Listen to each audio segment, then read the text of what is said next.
Andretti's Formula One project is, to be honest, is amazing. After many years later, I get the dream of be world champion. And the day of the IT guy, if everything is under control, is outside of the garage making the cigarette and happy days. I'm no, pretty sure that he's going to murder you if you're going to be eating pizza with pineapple.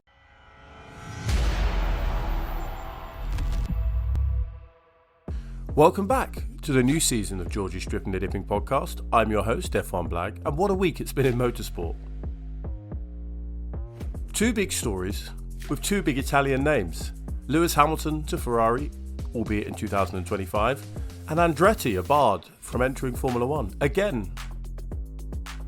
This episode was recorded just before the latter happened, but interestingly enough, our guest this week works for Andretti as a software engineer. So without further ado, I'll hand you over to Jorgy, who's interviewing Miguel Valverde, software engineer for Andretti's Formula E team.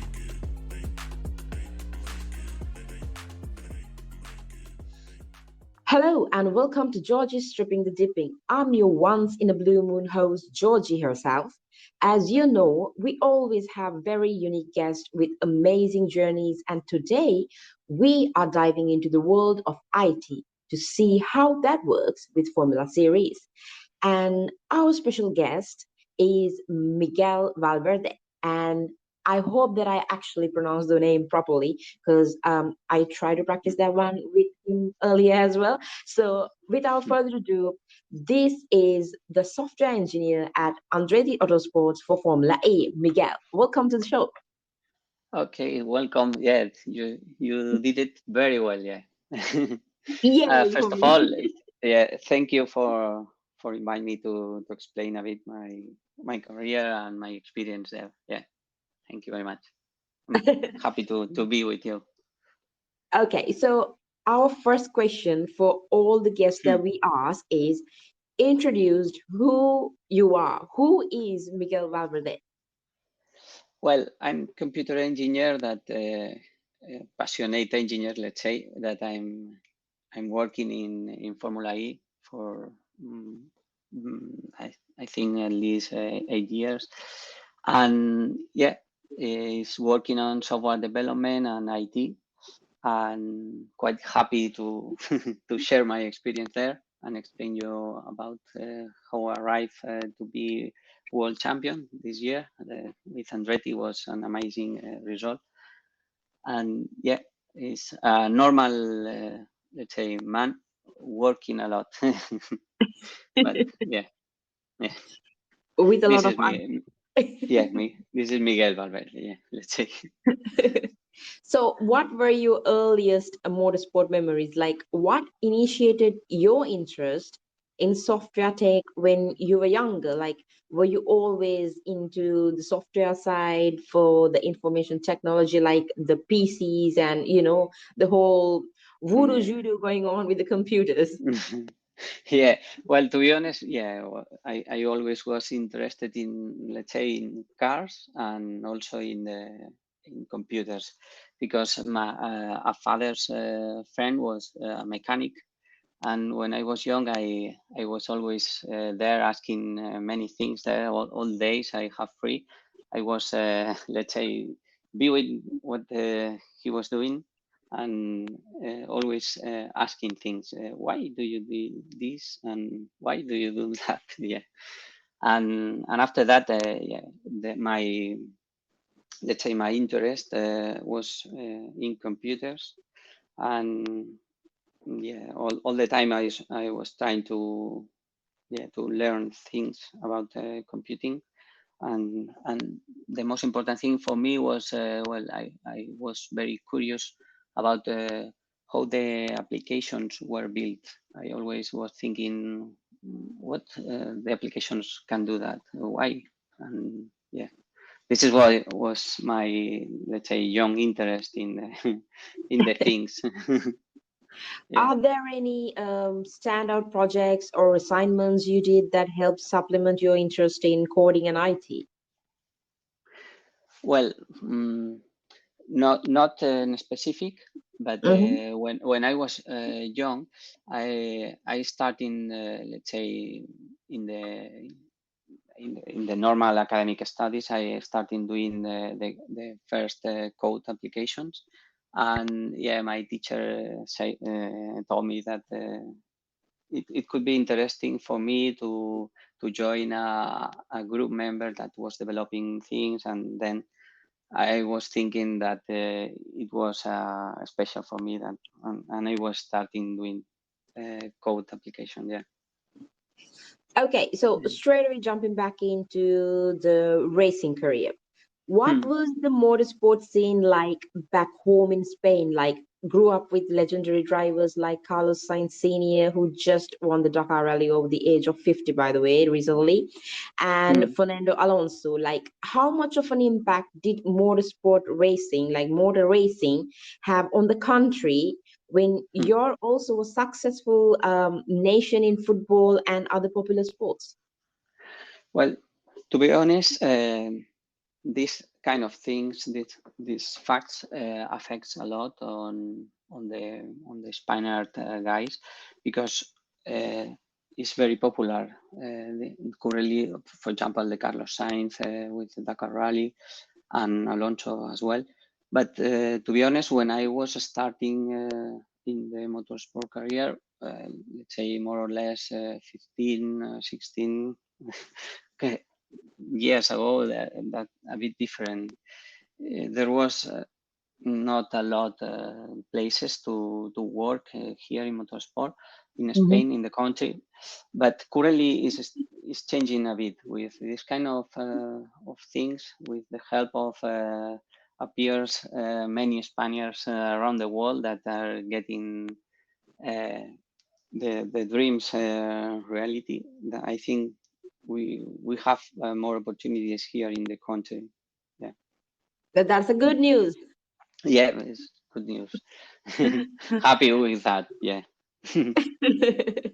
So let's speak about the biggest challenges. Your motto is don't follow your dreams, chase them. If there's a will, there's always a way. Great quote, by the way.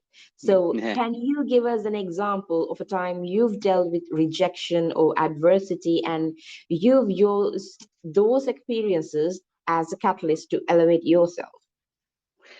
Yeah. Well, uh, I always well, as I said, I'm passionate about the motorsport, and yeah, chasing the dreams. And the point is, I was trying to work in Formula One during many years ago, and I moved to England to chase my dream.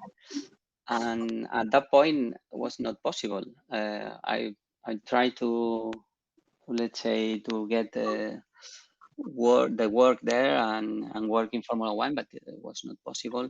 And I still well, yeah, I don't give it up, and keep pushing on the studies and preparing myself. But the experience there was not enough to get in the motorsport world, let's say. And back to Spain after 6 months of living in UK. And this is the example. After many years later, I get the dream of be world champion. And yeah, but the point is, don't give it up. Yeah, That's amazing. And yeah, hopefully, Andretti will be entering into Formula One, and that can be your ticket as well. yeah. Well, we'll see. But the point of Andretti's Formula One project is, to be honest, is amazing, and we'll see what it comes. But yeah, sounds very good. Sounds very promising. Yeah. So Yeah. let's speak about your earliest work experience. You worked in other industries as a software engineer and describe how it felt initially starting off in the industry, and also like how important is it to learn about softwares like Java, Python, and Hmm. MATLAB. Like, what did your responsibilities look like as a data operator for a timekeeping company over different stages of World Rally Championship? Yeah, for me it was the initial, let's say, works was in other industries, as you mentioned, as software engineer, and I learned about well, different technologies, different language, programming languages, and yeah, all of this kind of let's say different roles I did are I don't know at that moment, but it was key for me to now get my current job, because currently I in trackside you need to have a lot of well, responsibility, and your role must be very, let's say, complete, because you need to understand not only the thing you are doing, you need to understand the global thing. And in the IT world and the software development, you need to overview the global picture, to see if we have an issue, where it comes. And to be honest, all the different industries I work at, and also all the series like World Rally Car Championship, because there we push a lot in the, let's say, in the internet connectivity and the things going through internet, and all these kind of things brings me a lot of experience that currently I'm using in Formula E.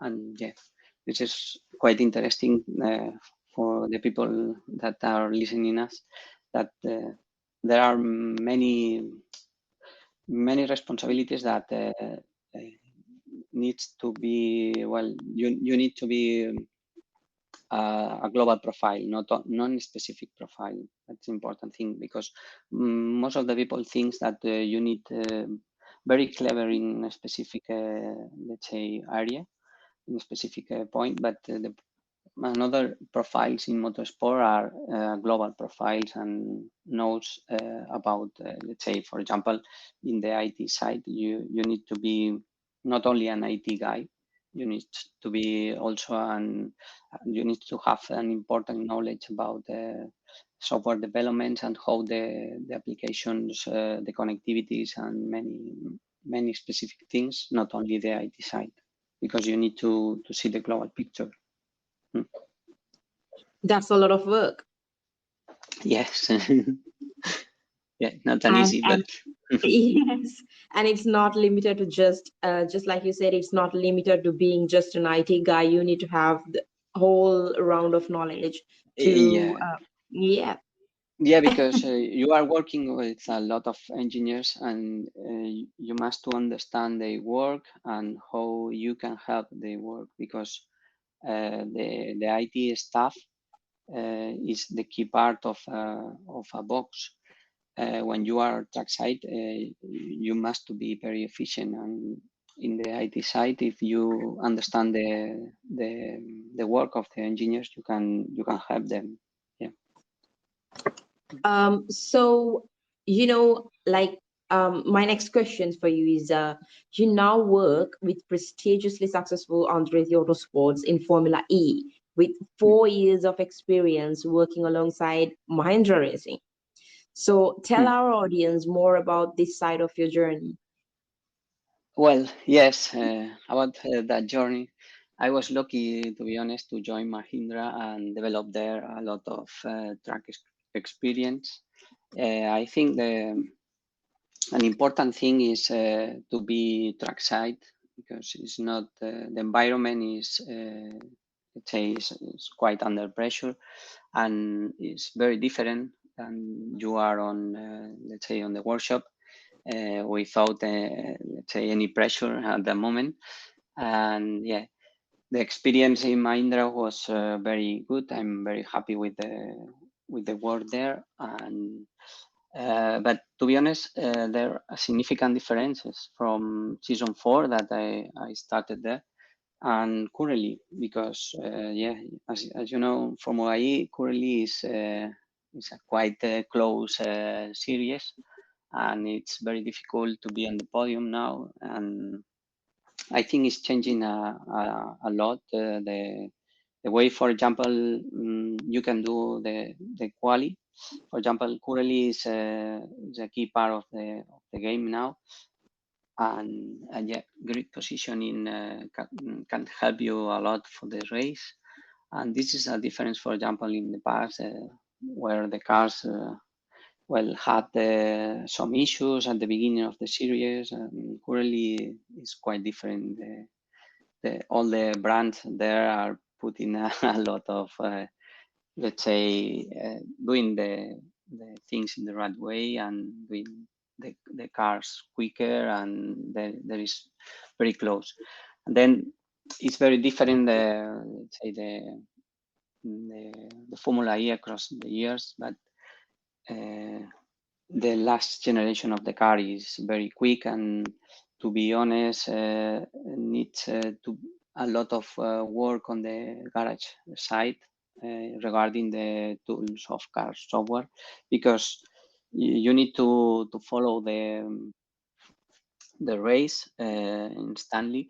And as you know, the weekend in the Formula E is happening only in one day. You have the free practice, the quali, and the race. You need to be very efficient there. And yeah, this is an important thing to support with the tools and the IT stuff. Yeah. Speaking of IT stuff and the track side, let's speak about the track side IT and software development. So, what does the day in the life look like on both of the trackside days and internal days back at the factory? Like, has there been any innovations or technical obstacles that you worked with the team to overcome? Like, if so, then would you be able to share the details about something? Well, to explain about the track side, the day there is more about, it sounds, let's say, simple, but it's not that simple, but it's have all under control. You need to, on the IT side, you need to have monitored everything, and you must to see the problem before it happens. That's the key point. Is difficult thing, but if you have all monitored, and you can see how it's going, the let's say the network, the communications there, and the things, you can more or less avoid common issues. And if everything goes well on the IT side, the next step is the software development, the tools we use to support the driver on track. And this part of the game is quite difficult, because we have a lot of, let's say, sources of the information. We have timing, we have telemetry, we have, the communications, the intercom, and yeah, we need to put it together and make it efficient. Everything smooth, and yeah. And the day of the IT guy, if everything is under control, is outside of the garage making the cigarette and happy days. but it's not the most of the time. Okay, but yeah, that's a perfect day that you are on the sun making the cigarette. But no, it's not the happy days. But on the software side, you don't have time for the cigarette, yeah, because you always have things to dip into. And yeah, to be honest, the factory side is when you arrive on after the event, you have a lot of information to double check, and the logs. You can imagine the information we manage now in Formula E is quite heavy. And after the event, we need the tools to see the best scenarios, if we took the right decisions at the right, let's say, time. And yeah, we have a lot of work on the workshop to analyze the race, the radio communications, and the things to improve for the next one. Yeah, it's the way we proceed. Yeah. Well, actually, the next question I wanted to ask was about Formula One. So I guess you've already answered that question, but still, I'm going to ask you this question. Yeah, So, okay. Andretti also embarking on achieving more success in F1, and this week, as part of the Daytona 24 IMSA special, would Hmm. you be interested in someday moving across to these series, which you said, yes, yes, I want to go for Formula One? So, Yeah. generally speaking, what do you think of these series? Like, if there was something you would change about them, what would it be and why? Well, as I mentioned, my dream was Formula One, but currently I'm happy with my role and my work in Formula E. And yeah, Formula E project is quite interesting now. With the, as I mentioned, with the currently situation of the series. But well, always is interesting to share knowledge with other series and with the colleagues in other projects. And let's see the future what came to us, but I don't know. We'll see. And yeah, for me, it's quite interesting both projects, and I wish all the best for Andretti for sure on 24 hours, and also as well in the Formula One project. But let's see. Currently, is something that is, it seems it's building, and I hope we can make it real. Yeah. So, if you had a chance to change something about these series, what would you change? Well, to be honest, I'm happy with this. Probably the Yeah, IT guy. yeah. Well, now I know them. You know, and it's very good. I like to work with the IT guys of other series because we share a lot of let's say information, inputs, and outcomes. Yeah, it's it's quite interesting to share information with colleagues in other series because each series have let's say special things internally, and yeah, it's quite interesting to know it.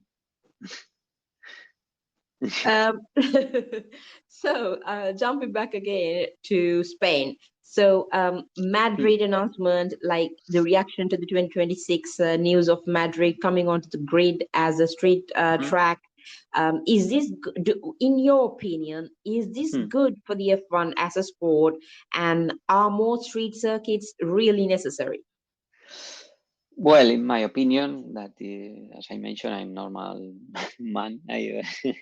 It's not a reference, but I think well, it's always good to have let's say new circuits and new towns coming into the grid.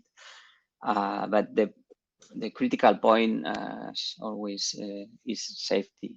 I think if the circuit is really safety, I think street circuits is quite it's interesting for the people, I think. But yeah, I don't know, to be honest. Let's see if the project becomes real. I think it's now confirmed. The Spain, yeah, the Spain in Madrid during I think 9 years, if I'm not wrong. And I'm living quite close to the Barcelona circuit, and to be honest, I'm worried about this circuit and the possibility of still, let's say, getting the Formula One there, because I think it's very interesting to have two races in Spain, but one permanent and the other, let's say, street. But let's see if Formula One considers that uh, we need to continue with the permanent circuit in Barcelona or not. I don't know, to be honest. Perfect, perfect. All right. We'll So, see. We'll see. so my next question is actually, I have two questions. I have three questions remaining for you, but Mm, the first question for you is, what advice would you give to the students and younger people who want to follow in your footsteps? Like, if they want to be the IT guy at one of these series? And are there any mistakes or things that you would like to change now if you could go back in time? Yeah. Well, to be honest, the only thing I will say is put passion there and don't give up if the things seems not be in the best scenario, because it's not the things are not always in the best scenario. But I always say, when the people ask me, some people connect me with LinkedIn, ask me this question, and I would say always the same is, for me, what it works was study a master degree in motorsport. And after that, I started doing races and keep improving my, let's say, academic studies. And this is the key point, I think.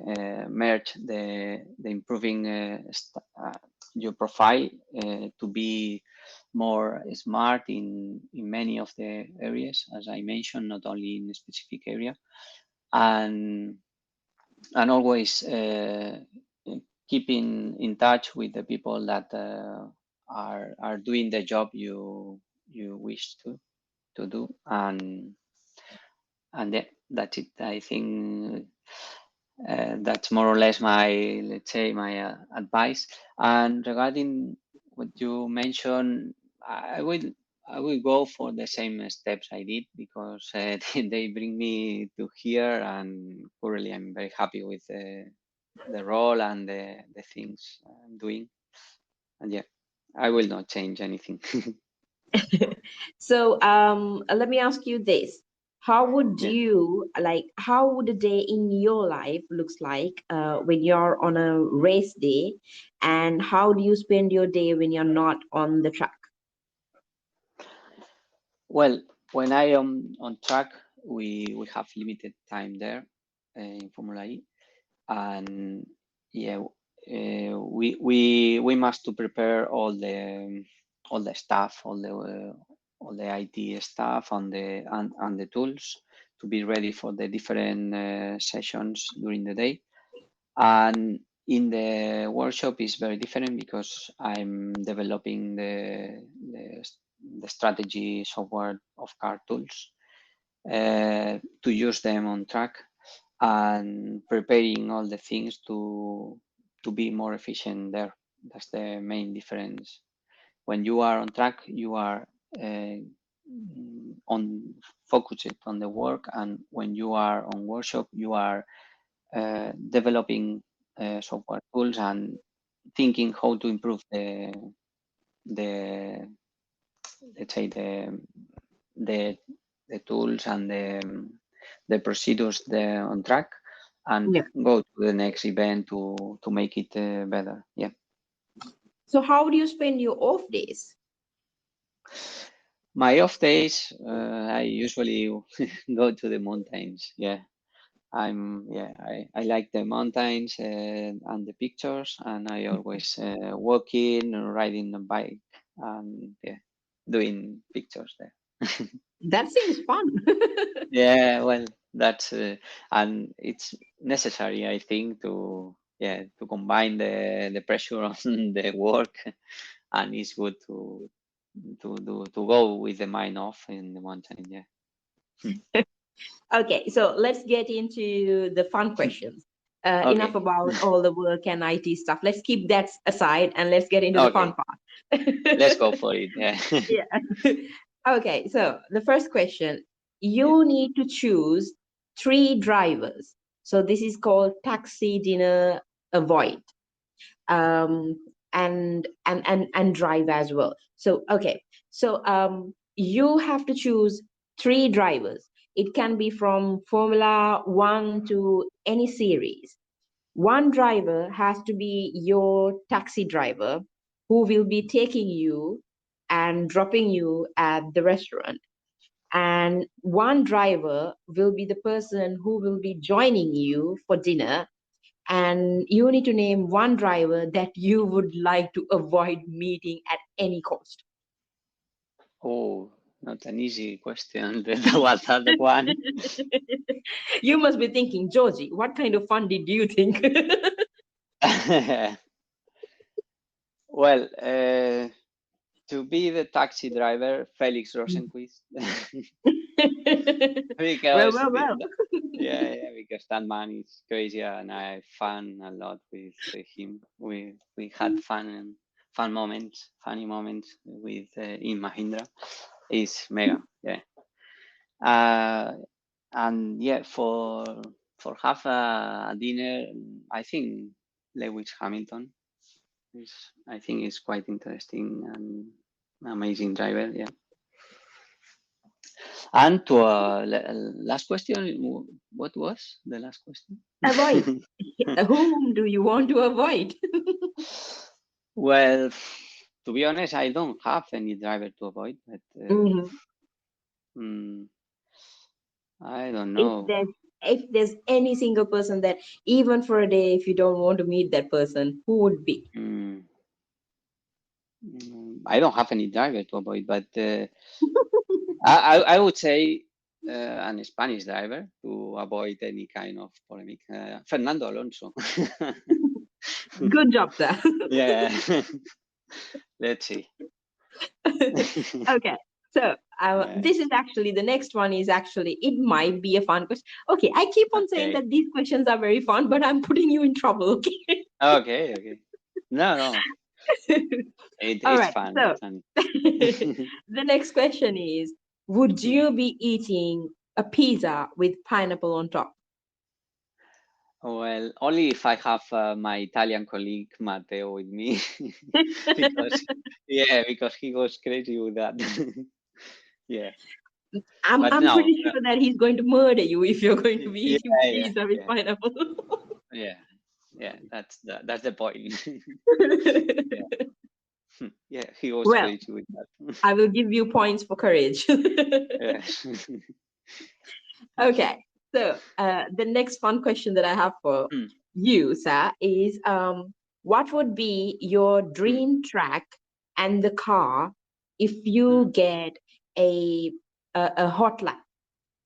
Okay. If you get a hot lap, what would you choose as your track and the car?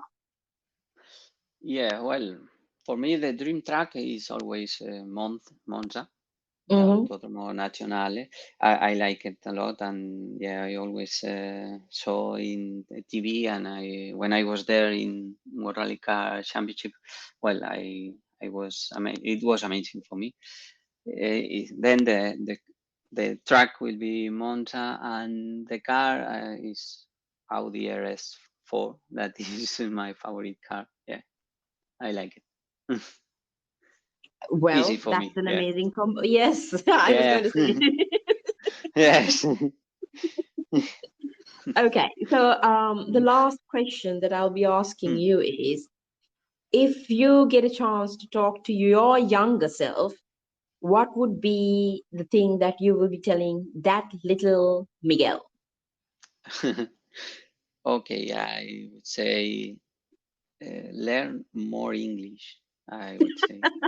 Yes, this is the first thing. And the second one is go to live England earlier, please. Yeah, but it's too late for now, but yeah.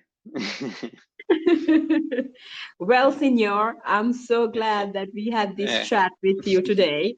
Unfortunately, I don't have the two boys who are supposed to be here today due to their work and all. But all these questions, the majority of the questions were actually from Denzel. He's one of the co-hosts that we had, and he created all these questions just for you. Okay, so thank you very much. And I'm pretty sure that we will be able to get you back over on the podcast so that we can have a proper conversation with these two boys, probably a YouTube live with you as well. So thank you so much for joining us today. And also for our listeners, do go on and subscribe. We are available on Apple, Google, Spotify, and all the other podcast platforms. And also we are on YouTube, guys. So it goes as Jorgy Stripping the Dipping. And we are on our social medias from Twitter to We don't have TikTok, yes, but from Twitter to Instagram, it goes as Strip the Dip. And we will be coming back again with amazing guests. And of course, I'll be definitely bringing back Miguel. Okay. Our IT guy. I'm going to call this guy the IT guy from now on. Yeah. Thank you very much for your time and for the funny questions. Yeah, thank you very much. Well, it's a pleasure to have you over, Uh, and we would love to see you back again as well. And okay. for our listeners, thank you so much for listening to Jorgy, by the way. And I hope that I can get our smooth operator, modern day Morgan Freeman, our AMG Dens back with F1 Black. So see you soon. Bye bye. See you.